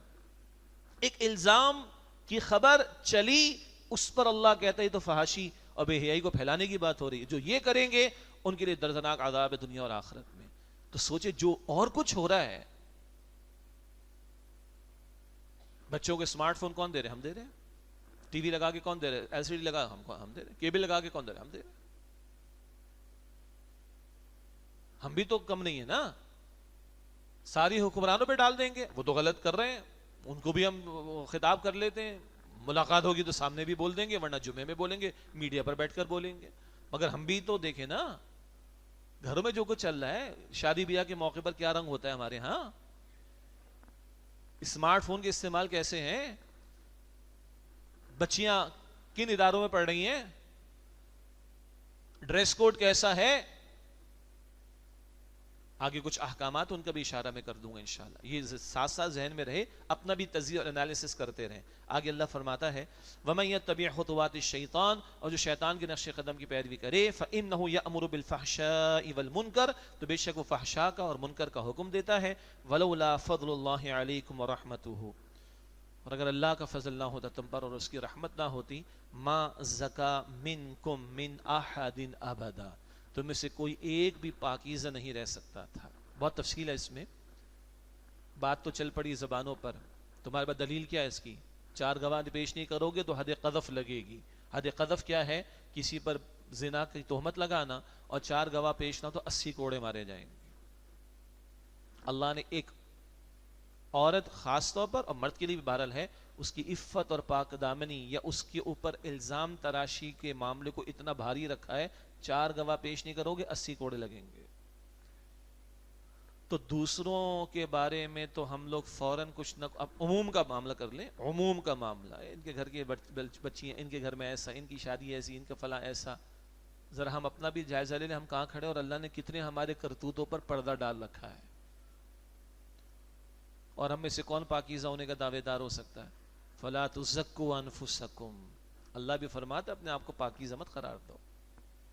اللہ کو خوب پتہ ہے کون جو ہے مزکا ہے، کس کا تزکیہ ہو گیا، کون متقی، اللہ کو خوب معلوم، اور اس کی توفیق کے بغیر ممکن نہیں. اگر فرمایا کہ وَلَوْلَا فَضْلُ اللَّهِ عَلَيْكُمْ وَرَحْمَتُهُ، اور اگر اللہ کا فضل تم پر نہ ہوتا اور اس کی رحمت نہ ہوتی، مَا زَكَى مِنْكُمْ مِنْ أَحَدٍ أَبَدًا، تم میں سے کوئی ایک بھی پاک نہیں رہ سکتا تھا. ہاں وَلَكِنَّ اللَّهَ يُزَكِّي مَن يَشَاءُ، اور اللہ سبحانہ وتعالی جس کو چاہتا ہے اس کا تزکیہ فرما دیتا ہے. اللہ ہی سے مانگنے چاہیے. اللہم آتی نفسی زکاہا، اے اللہ میرے نفس کا تزکیہ مجھے عطا فرما دے. حضور نے دعا سکھائی صلی اللہ علیہ وسلم. اللہ ہی تزکیہ عطا فرمائے تو تزکیہ ہو سکتا ہے. اللہ کی توفیق سے کے بغیر بچنا ممکن نہیں. ہاں شیطان بڑے کاری وار کرتا ہے ہم پر، کوئی شک نہیں، نفس کی اکساہٹیں بھی ہیں، لیکن شیطان کو پیدا کرنے والا بھی کون ہے؟ اللہ. اللہ کے اذن کے بغیر شیطان بھی کچھ نہیں کر سکتا. تو اللہ سے مانگے اللہ تو مجھے بچا لے، تو میری حفاظت فرما لے، میرے گھر والوں کی حفاظت فرما لے، میرے بچوں کی حفاظت فرما لے، میری بچیوں کی حفاظت فرما لے، میری حفاظت فرما لے، میرے گھر والوں کی حفاظت فرما لے. اللہ میں کمزور ہوں مگر تو طاقتور ہے، اللہ تو بچا لے. اللہ علی کل شیء قدیر ہے. وہ فرما رہا ہے وَلَٰكِنَّ اللَّهَ يُزَكِّي مَن يَشَاءُ، لیکن اللہ جس کو چاہتا ہے اس کو تزکیہ عطا فرماتا ہے. واللہ سمیع علیم، اور اللہ سبحانہ وتعالی خوب سننے والا، علم رکھنے والا ہے. چند احادیث بھی یاد دہانی کے طور پر. ایک حدیث مبارکہ موطا امام مالک میں ہے، رسول اللہ صلی اللہ علیہ وآلہ وسلم نے ارشاد فرمایا ہر دین کا ایک امتیازی وصف ہے. ایک وہ جو کہتے ہیں نا مارکیٹنگ میں یونیک فیچر ہوتا ہے، یونیک کوالٹی ہوتی ہے، ہر دین کا ایک امتیازی وصف ہے، ایک یونیک کوالٹی ہے، اور اسلام کا امتیازی وصف کیا ہے؟ وہ حیا ہے۔ اور اللہ کے رسول علیہ السلام کی حیا کے بارے میں صحابہ کیا فرماتے ہیں؟ اللہ کے رسول علیہ السلام کے بارے میں صحابہ فرماتے ہیں کہ اللہ کے رسول مکرم صلی اللہ علیہ وسلم ایک کواری پردہ کرنے والی لڑکی سے بھی زیادہ حیا کرنے والے تھے۔ ایک کواری پردہ کرنے والی لڑکی سے بھی زیادہ حیا کرنے والے تھے رسول اللہ صلی اللہ علیہ وسلم۔ اور ان کی لخت جگر فاطمہ الزہرا رضی اللہ تعالی عنہا کیا فرماتی ہیں کہ میرا جنازہ اٹھانا رات کی تاریکی میں، ہمیں معلوم ہے مرد کے کفن کے حصے یا کپڑے 3 ہوتے ہیں، عورت کے کفن کے کپڑے 5 حصے ہوتے ہیں، اتنا پوشیدہ۔ اور بی بی فاطمہ الزہرا فرماتی ہیں میرا جنازہ رات کی تاریکی میں اٹھانا۔ ایسے تھوڑی لخت جگر محمد مصطفیٰ علیہ السلام کی، ایسے تھوڑی خاتون جنت ہیں۔ سنیں ہماری بہنیں، ہماری بیٹیاں، جب حیا فاطمہ الزہرا کی ہو، جب حیا فاطمہ الزہرا کی ہو، تب حسن اور حسین پیدا ہوتے ہیں اور اللہ کی راہ میں شہادت پاتے ہیں۔ اور جب مائیں فلمیں، ڈرامے، ناچ گانوں میں لگی ہوں تو پیدا ہونے والی نسل کیا ہوگی ہم سب کو پتہ ہے۔ کون سی شہادت، کون سا دین، کون سا جان مال کو اللہ کے لیے لگانا۔ اب جان مال لگ رہا ہے کسی کی زلفوں کے اسیر ہونے میں، بس ایک گھر بن جائے، اچھی سی گاڑی ہو جائے، جوان ہے تو اچھی سی دلہن مل جائے، بچوں کا معاملہ سیٹل ہو جائے، مر کے دنیا سے چلا جائے۔ اتنے سے کام کے لیے اللہ نے اس امت میں پیدا کیا ہے؟ اتنے چھوٹے کام کے لیے اللہ نے مجھے اور آپ کو اس امت میں کھڑا کیا ہے؟ نہ، وَاجْتَبَاكُمْ، اللہ نے تمہیں چنا ہے بڑے کام کے لیے، تمہیں محمد مصطفیٰ علیہ السلام کا امتی بنا کر کھڑا کر کے ساری دنیا کی ذمہ داری تم پر ڈالی گئی ہے۔ تو وہ حیا ماؤں میں ہوگی تو حسن اور حسین کے اوصاف کی کچھ جھلک نظر آئے گی رضی اللہ تعالی عنہما۔ ان کے درجات تو بلند ہیں لیکن کچھ جھلک نظر آئے گی۔ بہرحال چند اور احادیث مبارکہ اللہ کے نبی صلی اللہ علیہ وسلم نے ارشاد فرمایا، ترمذی شریف کی روایت ہے، بے حیائی جس شے میں ہوتی ہے اسے عیب دار بنا دیتی ہے۔ اور جن معاشروں میں بے حیائی کا، اب یہ پہلو جو ہم سمجھ رہے ہیں، وہ معاشرے گندگی کے ڈھیر بنے ہوئے ہیں، وہاں کتے اور بلیوں سے محبت ہے، خاندان برباد ہو چکا ہے۔ وہاں جانوروں کے ساتھ برے عمل کرنے کی چھوٹ ملی ہوئی ہے، کہتے ہوئے مجھے شرم آتی ہے۔ وہاں انسیسٹ کے کیسز، محرم کے ساتھ بدکاری عام ہو چکی ہے، گندگی کے ڈھیر بنے ہوئے وہ معاشرے۔ حضور فرما رہے ہیں بے حیائی جس شے میں بھی ہوتی ہے اسے عیب دار بنا دیتی ہے، اور حیا جس شے میں بھی ہوتی ہے اسے خوبصورت بنا دیتی ہے۔ حیا ہوگی، حیا نہ ہو تو جو چاہو سو کرو، تباہی ہے نا۔ حیا ہوگی تو بہترین اعمال ہوں گے، بہترین کردار ہوگا، بہترین گھرانے ہوں گے، بہترین اخلاق ہوں گے، بہترین رویے ہوں گے، پھر ایثار بھی ہوگا، قربانی بھی ہوگی، محنت، تعاون بھی ہوگا، چھیننے کی بات نہیں ہوگی، لوٹنے کی بات نہیں ہوگی، دینے کی بات ہوگی، اپنا حصہ دینے کی بات ہوگی۔ حیا جس شے میں بھی ہوتی ہے اسے خوبصورت بنا دیتی ہے۔ ابن ماجہ شریف کی روایت، اللہ کے رسول مکرم صلی اللہ علیہ وسلم نے فرمایا، جب کسی قوم میں اعلانیہ طور پر بے حیائی فروغ پا جائے تو ان پر طاعون کو مسلط کر دیا جاتا ہے اور ایسی بیماریوں میں مبتلا کر دیا جاتا ہے جن کا پچھلی قوموں نے نام تک نہیں سنا ہوتا۔ اور یہ پوری دنیا کا مسئلہ ہے، نام تک وہ بیماریوں کا کبھی نہیں سنا۔ کب؟ جب بے حیائی فروغ پائے تو اللہ طاعون، پلاگ جسے انگلش میں کہتے ہیں، طاعون جیسے مرض میں مبتلا کرتا ہے اور ایسی بیماریوں میں جن کا نام پچھلی قوموں نے نہیں سنا ہوتا۔ اللہ کے نبی علیہ السلام کی حدیث ترمذی شریف میں آپ نے فرمایا کہ حیا ایمان کا حصہ ہے اور اہل ایمان جنت میں ہوں گے، بے حیائی ظلم ہے اور ظالم جہنم میں جائیں گے۔ تو حیا جنت کی طرف لے جانے والی شے اور بے حیائی جہنم کی طرف لے جانے والی شے۔ آپ کا میرا ایمان جڑا ہوا ہے حیا کے ساتھ، آپ کی میری نجات منسلک ہے حیا کے ساتھ۔ حیا ہے تو ایمان ہے، حیا نہیں تو ایمان نہیں، حیا ہے تو جنت ہے، حیا نہیں تو پھر جہنم ہے۔ یہ اتنا بڑا موضوع اور زندگی بھر کا موضوع، ادھر کا بھی موضوع اور ادھر کا بھی موضوع ہے، آخرت بھی نجات اس حیا کے ساتھ جڑی ہوئی ہے۔ اللہ کے رسول مکرم علیہ السلام کے بارے میں ذکر، سیدنا عبداللہ بن عباس رضی اللہ تعالی عنہما فرماتے ہیں کہ رسول اللہ علیہ السلام نے لعنت فرمائی ان مردوں پر جو عورتوں کی مشابہت اختیار کریں، اور ان عورتوں پر بھی لعنت فرمائی جو مردوں کی مشابہت اختیار کریں۔ لعنت کا مطلب ہوتا ہے رحمت سے دوری۔ ہم حضور کی دعا اور شفاعت کے طلبگار ہیں، حضور لعنت فرما رہے ہیں۔ اور علماء نے لکھا کہ جس معاملے پر، جس کام پر قرآن پاک میں اللہ نے اور حدیث مبارک میں رسول اللہ علیہ السلام نے لعنت فرما دی، وہ کبیرہ گناہ میں شامل، کبیرہ گناہوں میں شامل ہے۔ لعنت فرمائی اللہ کے رسول ان مردوں پر جو عورتوں کی شکل و صورت اختیار کریں، اور ان عورتوں پر جو مردوں کی شکل و صورت اختیار کریں۔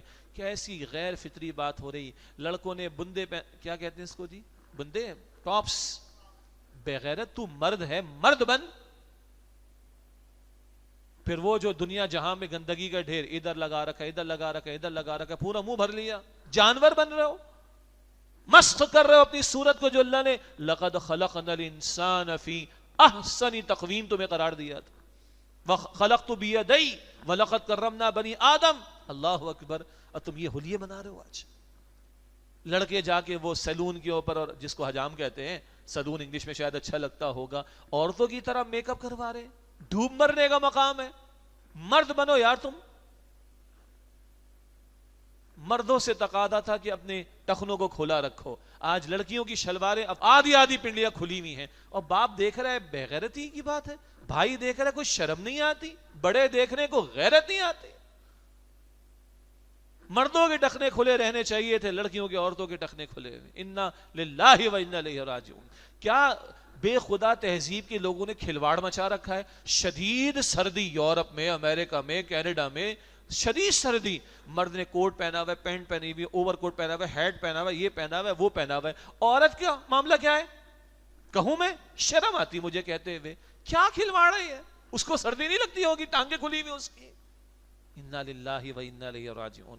عورت کو کھلونا بنا کر تذلیل کرتے ہو، کھلواڑ، ہوس کا نشانہ بناتے ہو۔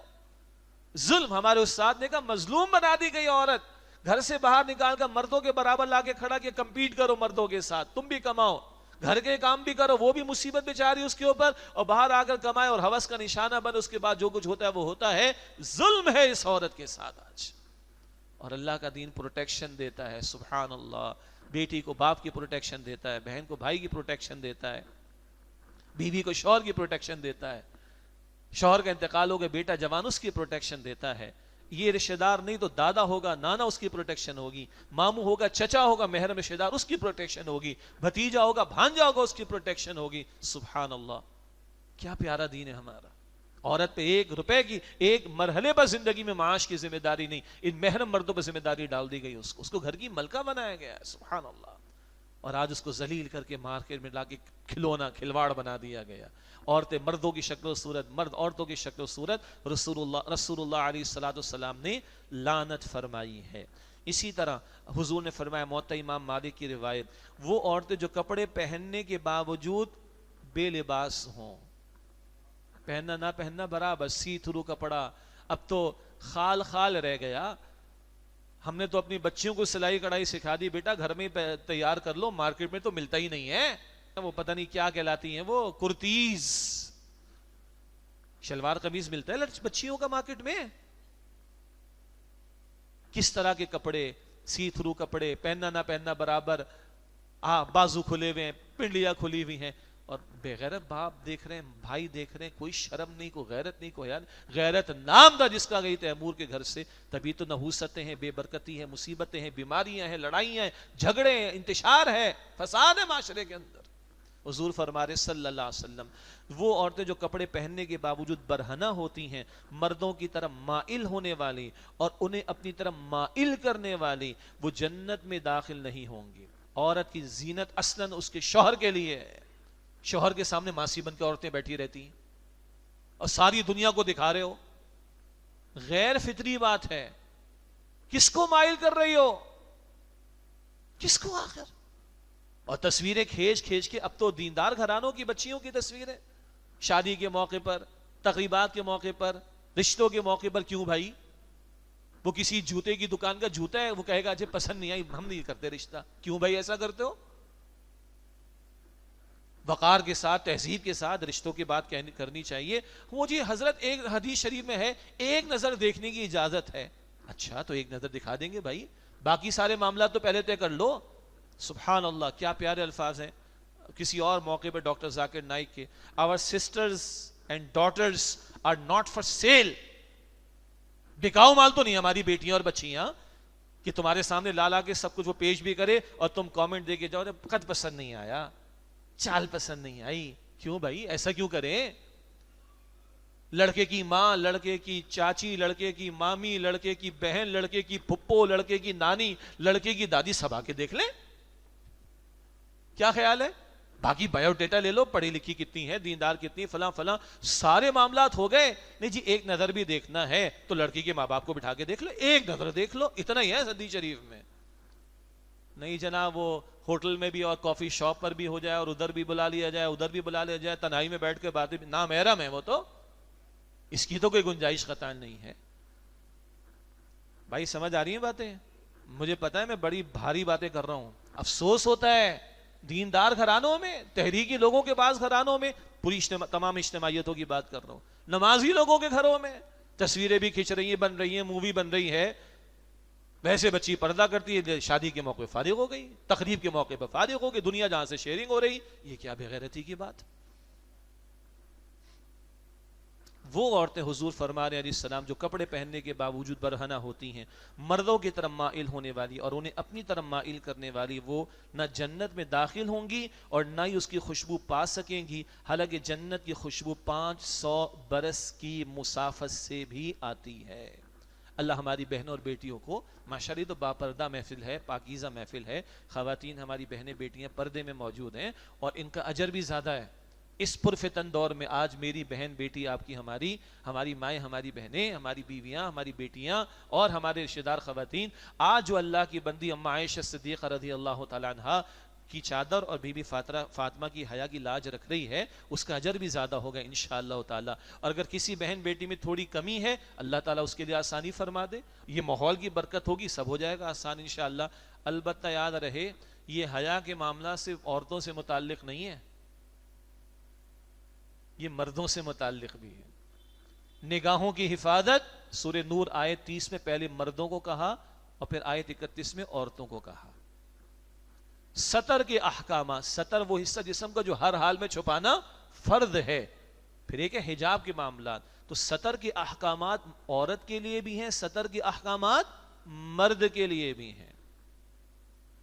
تنہائی میں نہ ملے دو نامحرم، تو یہ مرد کے لیے بھی عورت کے لیے بھی ہے. دو نامحرم تنہائی میں ہوں گے، تیسرا کون ہوگا؟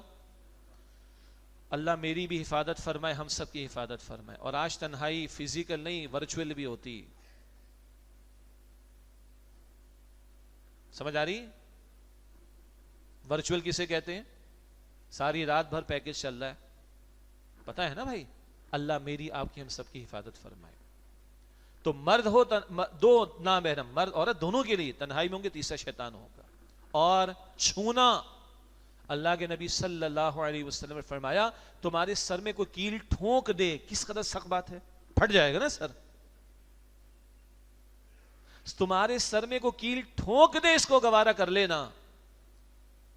تم نامحرم کو چھو یا وہ تمہیں چھوئے، اسے گوارا نہ کرنا. سارے فلمیں، ڈرامے، ناچ گانے کیا ہے، یہ سارا شوبز کیا ہے، یہ ساری انڈسٹری کیا ہے، شادی بیاہ، یہ تو کزنز ہیں ہمارے، تو بھائیوں کی طرح نا. سگا بھائی تھوڑی ہے تمہارا بھائی، یہ تو میری بہن کی طرح، سگی بہن تھوڑی ہے بھائی، کزن ہے، پردہ ہے اس سے بھی. محرم نامحرم کی تمیز، تو یہ رشتے جو یہ مردوں کے لیے بھی رہنمائی ہے، عورتوں کے لیے بھی رہنمائی ہے. اور ایک اور کڑوی بات، میری بیوی تو پاک پردہ رہے، میری بیوی تو عفت والی رہے، میری بیوی تو پاکیزہ رہے، میری بیٹی تو پاکیزہ رہے. میں آگے بڑھ بڑھ کے جو ہے وہ غیر محرم خواتین سے مسکرا کر باتیں کر رہا ہوں، گپے لگا رہا ہوں، سب کچھ ہو رہا ہوں. یہ کیا ہے بھائی؟ جتنا اپنی بہن بیٹی کے حوالے سے اس بارے میں فکر مندی ہے، تو آگے مجھے بھی فکر مندی ہونی چاہیے، مجھے بھی اوائڈ کرنا چاہیے. تو یاد رہے حیا کے موضوع پر جب کلام ہو تو تعلیمات عورت کے لیے بھی ہے اور مرد دونوں کے لیے ہے. آخری میں آپ کے 5 منٹ لے لیتا ہوں، وقت تو کافی ہو گیا. یہ سارا کچھ جو ہم سن رہے ہیں، اس سے زیادہ خطرناک باتیں ہم پر مسلط ہو رہی ہیں. ایک موضوع ہے وہ دل میں تھا لیکن موقع نہیں، استاد محترم ڈاکٹر اسرار صاحب رحمۃ اللہ علیہ جو تجزیہ فرماتے تھے دجالی تہذیب کا غلبہ، ہمارا سیاسی نظام تو اس کے حوالے ہو چکا بے خدا تہذیب کے، ہمارا معاشی نظام بھی بے حیا تہذیب کے، بے خدا تہذیب کے حوالے ہو چکا، سود ہے، سٹا، جوا سب چل رہا ہے، اور یہ کرکٹ کے نام پہ کھلواڑ، اس میں بھی جوا چل رہا ہے۔ اس قدر گناہ در گناہ در گناہ، اور ساری قوم کا ستیہ ناش کر رکھا ہے۔ وہ میں خطاب جمعہ میں بات کر چکا ہوں، سن لیجئے گا آپ انشاءاللہ۔ تو سیاست گئی ہماری، معیشت گئی ہماری، کچھ معاشرت بچی تھی، کچھ ہمارا خاندانی نظام بچا تھا، کچھ نکاح کا مقدس رشتہ بچا ہے، کچھ یہ محرم رشتوں کی قدر و قیمت اور عفت، عظمت، تقدس موجود ہے، کچھ۔ اب وہ دجالی تہذیب اور بے خدا تہذیب کا حملہ اس پر ہے، اور وہ سوشل انجینئرنگ کے نام پر جو ہمارے ملک میں اور تعلیمی اداروں میں ہو رہا ہے، اور جس طرح کی خبریں سامنے آ رہی ہیں، اور جس کے نتیجے میں وہ اندر کے جذبات بھڑکتے ہیں، جس جذبے کو دین نے نکاح کے بندھن کے ساتھ جوڑ کر صحیح رخ پر ڈالا ہے۔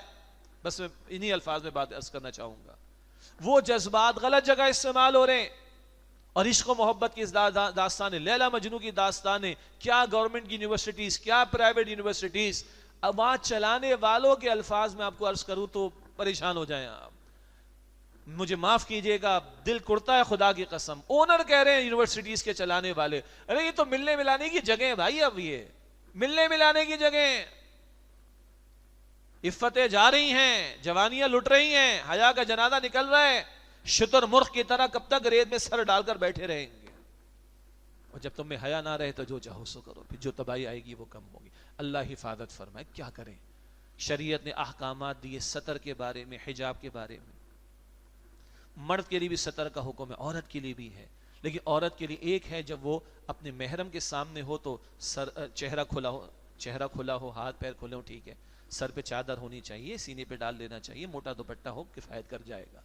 گھر سے باہر جا رہی ہے تو پھر اضافی جلباب، سورہ احزاب آیت نمبر 59 میں بڑی چادر، برقع ہو، کوٹ ہو، عبایا ہو، بڑی چادر ہو، سارا جسم چھپا لیا جائے۔ اور ہم قائل ہیں اسی روایت کے اور اسی رائے کے کہ چہرے کا پردہ بھی شامل ہے نامحرم کے سامنے۔ امت کی عظیم اکثریت اسی کی قائل ہے۔ بعض حضرات کی دوسری رائے بھی ہے، اگر کوئی اس رائے پر عمل کر رہا ہے اس کو مبارک، مگر اس رائے میں بھی سارے جسم کو چھپانا شامل ہے۔ یہاں تو بازو بھی کھلے ہوئے ہیں، پنڈلیاں بھی کھلی ہوئی ہیں، میک اپ بھی چل رہا ہے، نامحرم کے ساتھ بھی ہو رہی ہے، لوگ لڑکیاں جاب پر بھی پاکستان سے باہر جا رہی ہیں، آڈٹ پہ جا رہی ہیں، ادھر جا رہی ہے، کھلواڑ ہو رہا ہے، ادھر جا رہے ہیں، اسپورٹس میں جا رہے ہیں، کافی شاپ پر جا رہے ہیں۔ یہ جو دوسری رائے ہے جس میں وہ چہرے کے پردے کے حوالے سے ذرا نرمی کی بات کرتے، ان چیزوں کی اجازت تو ان کی ابھی نہیں ہے، تو اتنا تو مان لو۔ لیکن ہم قائل ہیں چہرے کے پردے کے اور اسی پر عامل ہیں، کوشش کرتے ہیں اپنے گھرانوں میں بھی۔ تو بہرحال سطر، حجاب کے احکامات، نگاہوں کی حفاظت کا معاملہ، مرد اور عورت کے آزاد اختلاط سے بچنا، پرانے الفاظ ہو گئے زنانہ مردانہ، ہے نا؟ کیا تھے الفاظ؟ یہ زنانہ ہے، یہ مردانہ ہے، عورتیں یہاں بیٹھیں گی، حضرات یہاں، محرم ہے تو کوئی حرج کی بات نہیں۔ نامحرم کا معاملہ آ جائے تو محرم جو مرد ہیں ایک جگہ بیٹھ کے کھانا کھا لیں، عورتیں ایک جگہ بیٹھ کے کھانا کھا لیں، سب کا پیٹ بھر جائے گا انشاءاللہ، فری ہونے کی ضرورت نہیں، سیدھی سی بات۔ ایک چادر لگانی ہے، قنات لگانی ہے، ختم ہو گئی بات۔ اور گھر میں تو الگ الگ کمرے میں کر لیں، ختم، پیٹ بھر جاتا ہے۔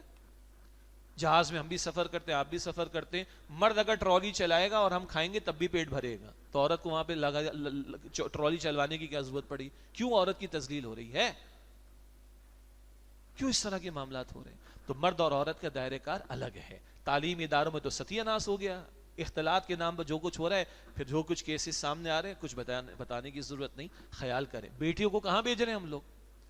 بیٹیوں کو کہاں پڑھا رہے ہیں؟ بیٹوں کو تو پھر بھی معاش کی ذمہ داری ڈالنی مشکل ان کی بھی ہے، تو نکاح آسان کریں، ارلی ایج میں نکاح بھی کریں لڑکوں کے، بچانا پڑے گا ان کو ہم نے۔ لیکن بیٹیوں کو کہاں پڑھا رہے ہیں ہم؟ کیا پڑھا رہے ہیں؟ ان کی اصل ذمہ داری سے متعلق تعلیم ان کو ملنی چاہیے۔ سیگریگیشن کا معاملہ، حتی الامکان اختلاط سے، مرد اور عورت کے اختلاط سے اجتناب کا معاملہ۔ گھر والوں کی دینی تعلیم کا بندوبست کرنا، گھر والوں کی دینی تربیت کا بندوبست کرنا، پاکیزہ ماحول سے جوڑنے کی کوشش کرنا. یہ شریعت کے جو احکامات ہیں.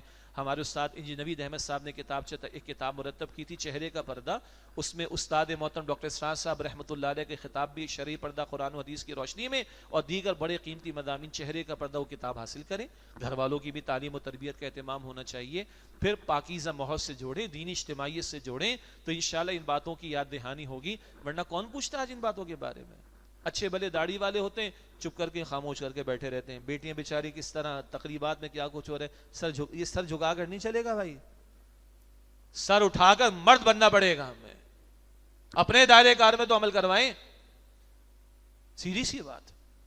اور کمزوری ہے تو اللہ سے معافی مانگیں، کمزوری اللہ سے قوت کی التجا کریں، دینی اجتماعیت میں جڑیں. یہ مہم اسی لیے ہم نے شروع کی ہے. ہم میڈیا والوں تک بھی بات پہنچائیں گے، تعلیمی اداروں میں بھی پہنچائیں گے، عوام الناس کو بھی پہنچائیں گے، پارلیمنٹ والوں کو بھی پہنچائیں گے، عدلیہ والوں کو بھی پہنچائیں گے، علماء سے بھی گزارش کریں گے. بھارت اس مہم کا مقصد ان باتوں کی یاد دہانی اور پھر ریاست کی سطح پر اس پر عمل درآمد کا معاملہ. یہ سارا کچھ جو فحاشی اور یعنی کی کھلی اجازت چل رہی ہے اس کو روک لگنی چاہیے. کل پرسوں میں نے وہ رشیا کے صدر پیوٹن کی تقریر آئی ہے 2-2.5 منٹ کا کلپ، اس کا تو رشین میں ہوگا، انگریزی میں ترجمہ. سارے بڑے حکومتی اہلکار بھی مختلف مذاہب کے لوگوں کو بٹھا رکھا. پیوٹن جو رشیا کا صدر ہے وہ کہہ رہا ہے کہ یہ مغربی تہذیب نے برباد کر دیا، ہمارے نوجوانوں کے ذہن خراب کر دیے، نکاح کے ادارے کو برباد کر رہے ہیں لوگ، مقدس رشتوں کو برباد کر رہے ہیں لوگ. یہ پیوٹن کو سمجھ آ رہی. اور آپ نے نام سنا ہوگا USSR کا آخری صدر تھا گورباچوف. گورباچوف کے الفاظ مفتی تقی عثمانی صاحب بھی کوٹ کرتے رہے اپنی تقاریر میں. اس نے کہا ایک کتاب کے اندر، گورباچوف USSR کا آخری صدر، ہمیں ایک ایسی تحریک چلانی چاہیے کہ جس عورت کو باہر لا کر ہم نے کھڑا کر دیا اس کو اس کے اصل ٹھکانے گھر تک کیسے پہنچائیں. جب USSR گورباچوف کا ذکر آتا ہے مجھے یہ جملہ یاد آتا ہے اس کا. اور جب ہم قرآن پڑھتے ہیں، سورہ احزاب پڑھتے ہیں، سورہ احزاب کی آیت نمبر 33 پڑھتے ہیں، وَقَرْنَ فِي بُيُوتِكُنَّ، اپنے گھروں میں قرار پکڑو اور زمانے جاہلیت اولا کی طرح بن ٹھن کر نمایاں ہو کر سج دھج کر باہر نہ نکلو. تو گورباچوف یاد آ جاتا ہے جو USSR کو کولڈ وار کے دور کا صدر تھا. USSR کا امریکہ سے ان کے ساتھ ٹسل چلتی تھی اور جنگ کے خدشات تھے، وہ بھی یہ کہہ گیا. اور ابھی رشیا کے صدر کا پیوٹن کا یہ بیان آیا، او بھائی نکاح، او بھائی گھر، او بھائی مقدس رشتے، او بھائی اقدار، او بھائی ذہنوں کو خراب ہونے سے بچاؤ، یہ تہذیب برباد کر چکی ہے. یہ تو ان لوگوں کی زبانوں سے آ رہی ہے باتیں. ہم تو قرآن کے ماننے والے ہیں، ہم تو محمد مصطفیٰ کے ماننے والے صلی اللہ علیہ وسلم. تو بہرحال اس حوالے سے یہ ہماری مہم اور اسی کا ہم پرچار کریں گے عوام کی، اپنے لیے بھی سب سے پہلے، اپنے گھر والوں کے لیے بھی، عوام کے لیے بھی، حکمرانوں تک بھی، تاکہ وہ امر بالمعروف نہی عن المنکر کا فریضہ بھی ادا ہو. اور حیا بچے گی تو ایمان بچے گا، ایمان بچے گا تو کوئی نیک اعمال بھی ہوں گے، اللہ کی رحمت بھی برسے گی اور کل آخرت میں ہمیں کامیابی مل سکے گی. اللہ تعالیٰ میری آپ کی ہم سب کی حیا کی حفاظت فرمائے اور حیا کے تقاضوں پر عمل کرنے کی توفیق عطا فرمائے. آمین یا رب العالمین. وآخر دعوانا الحمد للہ رب العالمین.